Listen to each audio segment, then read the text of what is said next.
Hello friends, आज हम ITR1 discuss करेंगे। इस फॉर्म को सहज भी कहते हैं। सहज का मतलब हिंदी में सिंपल या इजी होता है। यह बहुत सारे इंडिविजुअल टैक्स पेयर्स के लिए डिजाइन किया गया है। स्पेसिफिकली यह रेजिडेंट इंडिविजुअल्स के लिए है। आपकी टोटल इनकम 50 लाख रुपीस से ज्यादा नहीं होनी चाहिए। अगर आपकी इनकम ज्यादा है तो दूसरा फॉर्म यूज करें। यह फॉर्म कॉमन इनकम सोर्सेस को कवर करता है।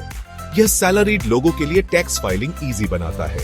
बहुत से पेंशनर्स भी यह फॉर्म यूज कर सकते हैं। ITR1 में कौन से इनकम सोर्सेज कवर्ड हैं? आप यहां सैलरी से इनकम रिपोर्ट कर सकते हैं। पेंशन से इनकम भी इंक्लूड होती है। आप एक हाउस प्रॉपर्टी से इनकम रिपोर्ट कर सकते हैं। सेविंग्स अकाउंट से इंटरेस्ट इनकम भी कवर्ड है। फिक्स्ड डिपॉजिट से इंटरेस्ट भी रिपोर्ट किया जा सकता है। एग्रीकल्चरल इनकम भी दिखा सकते हैं, लेकिन इसके लिए एक लिमिट है। एग्रीकल्चरल इनकम 5,000 रुपीस तक होनी चाहिए। यह form straight forward tax situations के लिए है। ITR1 सहज इस इंपॉर्टेंट गोल को अचीव करने में हेल्प करता है। अब देखते हैं कौन ITR1 फाइल नहीं कर सकता। गलत फॉर्म यूज करने से प्रॉब्लम्स हो सकती है। पहले, non resident individuals ITR1 use नहीं कर सकते। इंडिविजुअल्स जो नॉट ऑर्डिनरी रेजिडेंट हैं, वो भी नहीं। अगर आपकी टोटल इनकम ज्यादा है तो ITR1 अवॉइड करें। लिमिट, जैसा हमने कहा, 50 लाख रुपीस है। इनकम इससे ज्यादा होने पर डिफरेंट ITR फॉर्म चाहिए। अगर आपके पास एक से ज्यादा हाउस प्रॉपर्टी है और आपको इन प्रॉपर्टी से इनकम है तो ITR1 करेक्ट फॉर्म नहीं है। बिजनेस या प्रोफेशन से इनकम एक्सक्लूडेड है। अगर आप फ्रीलांसर हैं या बिजनेस चलाते हैं, आप ITR1 सहज फॉर्म यूज नहीं कर सकते। सिमिलरली, कैपिटल गेन्स यहां अलाउड नहीं है। इसमें शेयर्स या प्रॉपर्टी सेल से गेन्स शामिल हैं। अगर आपकी कोई इनकम फॉरेन एसेट से है या अगर आपकी कोई फॉरेन इनकम है तो आप ITR1 फॉर्म यूज नहीं कर सकते। अगर आप किसी कंपनी में डायरेक्टर हैं, ITR1 इन स्पेसिफिक सिचुएशंस के लिए नहीं है। ITR1 फाइल करने के दो मेन तरीके हैं। आप इसे ऑनलाइन डायरेक्टली फाइल कर सकते हैं या आप एक्सेल यूटिलिटी यूज कर सकते हैं। दोनों मेथड्स टैक्स पोर्टल पर अवेलेबल हैं। चलिए पहले ऑनलाइन मेथड समझते हैं। यह अक्सर बहुत लोगों के लिए ज्यादा फास्ट होता है। Income tax e filing portal पर लॉग इन करें। वेबसाइट है incometax.gov.in। अपने PAN और पासवर्ड से लॉग इन करें। ई फाइल, फिर इनकम टैक्स रिटर्न्स पर नेविगेट करें। फाइल इनकम टैक्स रिटर्न पर क्लिक करें। असेसमेंट ईयर सिलेक्ट करें 2025 to 26। फिर फाइलिंग का मोड ऑनलाइन चुनें। अपना स्टेटस इंडिविजुअल सिलेक्ट करें। फिर ITR फॉर्म चुनें। ITR1 system pre filled data दिखाएगा। यह सारी प्री फिल्ड इंफॉर्मेशन ध्यान से वेरीफाई करें। जो भी बची हुई डिटेल जरूरी है उन्हें भरें। अपना रिटर्न समरी कंफर्म करें और सबमिट करें। फाइनली आपको अपना रिटर्न ई वेरीफाई करना होगा। दूसरा मेथड एक्सेल यूटिलिटी यूज करना है। पहले पोर्टल से यूटिलिटी डाउनलोड करें। इस फाइल में अपनी सारी डिटेल्स भरें। जब सारा डेटा करेक्ट हो तो एक JSON फाइल जनरेट करें। पोर्टल पर लॉग इन करें और यह फाइल अपलोड करें। सेक्शन 4, ITR1 फाइलिंग के लिए जरूरी डॉक्यूमेंट्स।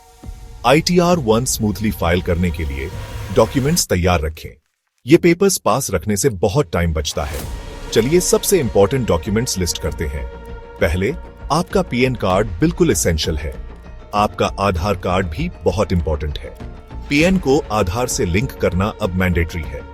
नेक्स्ट, आपको अपना फॉर्म 16 चाहिए होगा। आपका एम्प्लॉयर यह सर्टिफिकेट इश्यू करता है। इसमें आपकी सैलरी और TDS डिडक्टेड की डिटेल्स होती है। अगर TDS दूसरी इनकम जैसे इंटरेस्ट पर कटा है तो फॉर्म 16A या 16B/16C ले। बैंक अकाउंट स्टेटमेंट्स भी चाहिए। ये इंटरेस्ट इनकम डिटेल्स वेरीफाई करने में हेल्प करते हैं। अगर आप डिडक्शंस क्लेम करते हैं तो प्रूफ्स तैयार रखें। सेक्शन 80C के लिए प्रूफ्स जैसे LIC receipts, PPF passbook, ELSS investment proof. Section 80D के लिए हेल्थ इंश्योरेंस प्रीमियम रिसीट्स रखें। अगर आपका होम लोन है तो सर्टिफिकेट लें।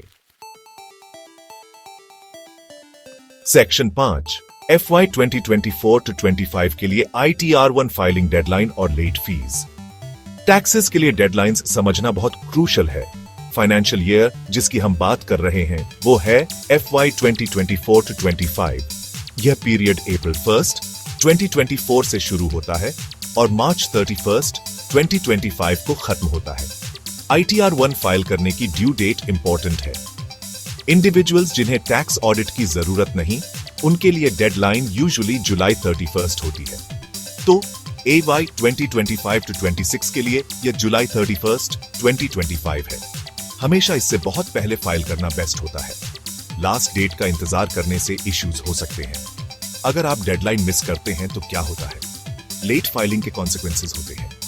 सेक्शन 234F के तहत लेट फाइलिंग फी लगती है।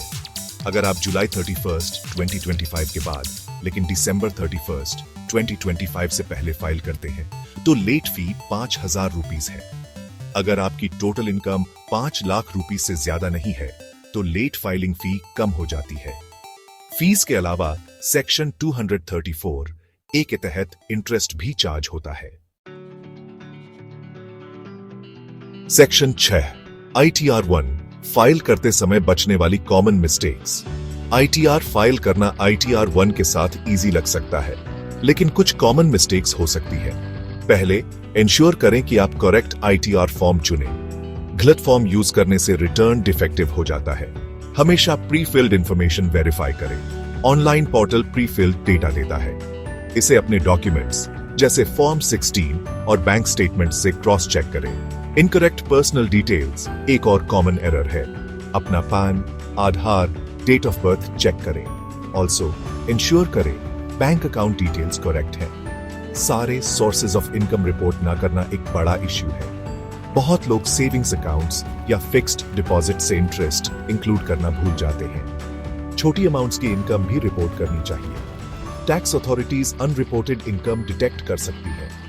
इनकरेक्टली डिडक्शंस क्लेम करना भी कॉमन है। सिर्फ वही डिडक्शंस क्लेम करें जिनके लिए आप एलिजिबल हैं। फॉर्म 26 AS या AIS और आपके डिक्लेयर किए गए इनकम में मिसमैच से ट्रबल हो सकता है। फाइनली, अपना रिटर्न ई-वेरीफाई करना ना भूलें। सेक्शन 7 आप ITR 1 खुद फाइल कर सकते हैं। हमारा simple guide. Friends, ITR 1 file करना शायद मुश्किल लगे, लेकिन ट्रस्ट मी, आप इसे खुद कर सकते हैं। प्रोसेस अब बहुत सिंपलर हो गया है, स्पेशली जब ऑनलाइन फाइलिंग ऑप्शंस अवेलेबल हैं। सहज फॉर्म ईज के लिए डिजाइन किया गया है। यह सिंपल इनकम सिनारियोज के लिए है। अगर आपकी इनकम ITR 1 क्राइटेरिया से मैच करती है, तो आप इसे बिना ज्यादा डिफिकल्टी के फाइल कर सकते हैं। ऑनलाइन मेथड बहुत यूजर फ्रेंडली है। यह आपको स्टेप बाय स्टेप गाइड करता है। प्रीफिल्ड डेटा से बहुत टाइम बचता है। एक्सेल यूटिलिटी भी एक अच्छा ऑप्शन है अगर आप पहले ऑफलाइन काम करना प्रेफर करते हैं। की यह है कि केयरफुल और पेशेंट रहे। अपने सारे डॉक्यूमेंट्स पहले से जमा कर लें। इससे प्रोसेस बहुत स्मूदर हो जाता है। Official income tax department portal use करें। यह सिक्योर है और सारे टूल्स प्रोवाइड करता है। Unauthorised third party websites use करने से बचें। रिमेंबर, अपना रिटर्न फाइनली सबमिट करने से पहले सारी डिटेल्स 2 बार चेक करें। अपने टैक्सेस टाइम पर फाइल करें और कंप्लायंट रहें।